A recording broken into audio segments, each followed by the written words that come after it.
Vous faites de la location immobilière meublée, allez-vous devoir payer de l'URSSAF en 2025? J'ai envie de vous dire ça dépend. Ça va dépendre de pas mal de paramètres évidemment et je vais revenir dans le détail sur les cas dans lesquels vous allez devoir payer de l'URSSAF en 2025. Je suis Dimitri Boujard, avocat et investisseur immobilier et je vous accompagne pour gagner du temps et de l'argent sur vos investissements immobiliers. Ne confondez pas les prélèvements sociaux et les cotisations sociales.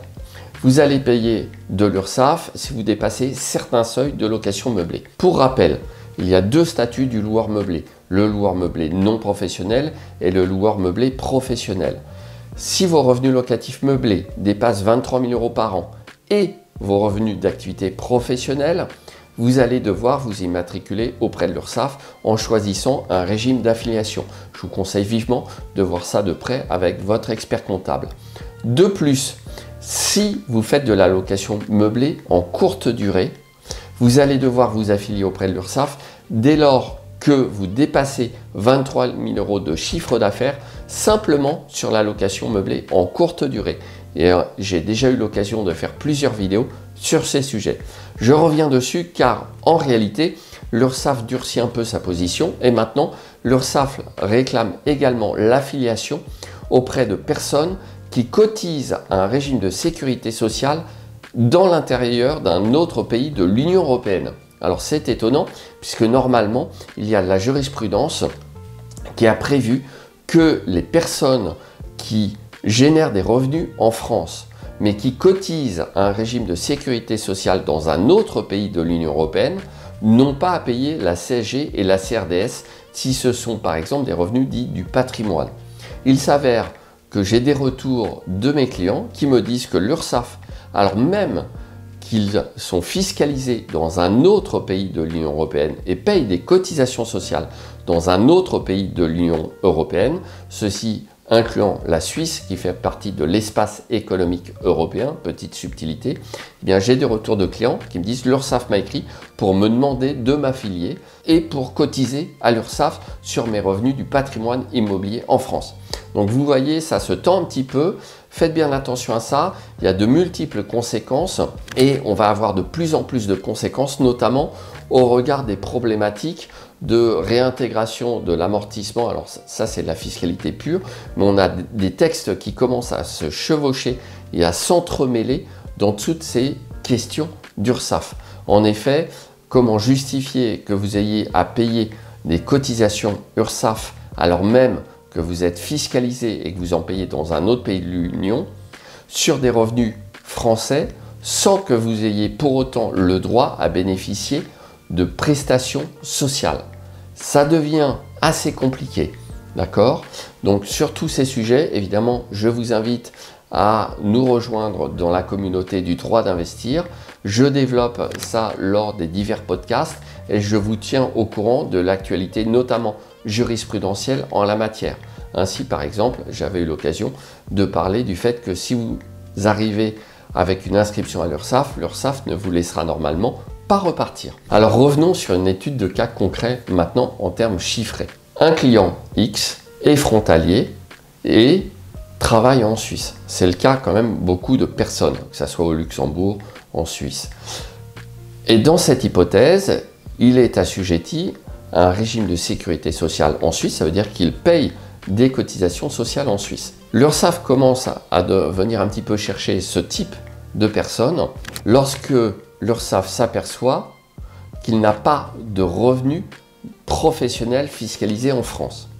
Et là, ça vient assez vite puisque, comme vous le savez sans doute, notamment sur la location meublée en courte durée, il y a des informations qui sont transmises par les plateformes au fisc et qui ensuite, immanquablement, arrivent à l'URSSAF.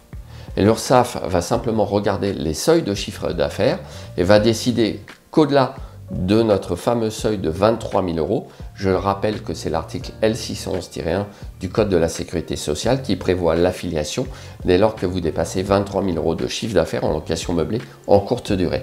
Et bien sur ce cas concret, puisqu'il y a zéro de revenu fiscal en France, en tout cas soumis à l'impôt en France plus exactement, dès lors que cette personne a des revenus locatifs en France sur la location meublée en courte durée supérieure à 23 000 €, le fisc va écrire pour dire attention, vous devez vous affilier. Vous voyez que ça devient un petit peu complexe puisque les revenus sont de source étrangère. La personne peut très bien résider en France, mais parce qu'il est fiscalisé en Suisse et paye des cotisations sociales à un organisme suisse, alors avec une couche de complexité supplémentaire, puisque en Suisse, on peut cotiser à divers organismes de sécurité sociale privés. Eh bien, l'URSSAF va dire « Justifiez-moi que votre activité de location meublée est également soumise à des cotisations sociales en Suisse », ce qui est, à vrai dire, pas expressément prévu par les textes. Donc, dans ce cas bien précis, on se retrouve avec des problématiques d'incompréhension, voire même d'une certaine note de « j'appuie là où ça fait mal » pour essayer de récupérer de l'argent. D'accord? Donc des cas très concrets qui vont se multiplier et j'attire votre attention également sur les problématiques de calcul des chiffres d'affaires. Par exemple, dans une autre vidéo, j'ai indiqué que la taxe de séjour n'entrait pas dans le chiffre d'affaires, mais que les prestations de ménage entraient dans le chiffre d'affaires. Vous le voyez, ça devient de plus en plus complexe et vous devez suivre avec attention votre tableau de bord sur le montant de vos revenus locatifs meublés en courte durée pour vérifier si vous ne risquez pas de franchir les seuils. De la même façon, et je reviens sur le statut du loueur meublé non professionnel et le statut du loueur meublé professionnel, puisque cette fois-ci, l'affiliation dépend non seulement du montant de votre chiffre d'affaires, mais également du montant de vos revenus locatifs meublés classiques, longue durée, au regard des revenus d'activité du foyer fiscal. On a toujours plein de questions là-dessus. Ça inclut, ou en tout cas sont considérés comme des revenus pris en compte pour l'appréciation de ce seuil, les revenus de retraite par exemple, contrairement à ce que j'ai encore lu récemment sur Internet. Oui, les pensions de retraite sont bien prises en compte pour l'appréciation du seuil de passage en LMP. Donc faites attention à ça, ne lisez pas n'importe quoi sur Internet. En cas de doute, évidemment, je vous invite à me contacter.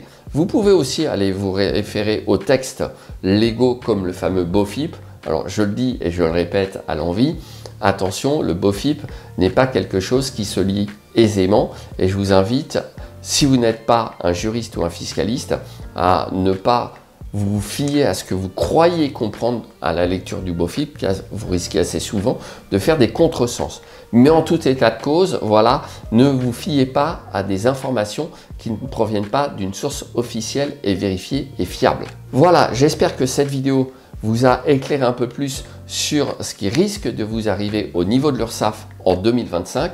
L'URSSAF lance des campagnes justement de vérification et envoie des SMS et des mails d'affiliation en vous donnant des délais assez courts. Sachez aussi que l'URSSAF régional n'est pas forcément au courant de toutes les subtilités, il va renvoyer à l'URSSAF au niveau national pour ces questions d'affiliation. Vous le voyez, quelque chose qui est en mouvement permanent et sur lequel vous devez impérativement recueillir une information actualisée. Je vous dis évidemment à tout de suite dans une prochaine vidéo.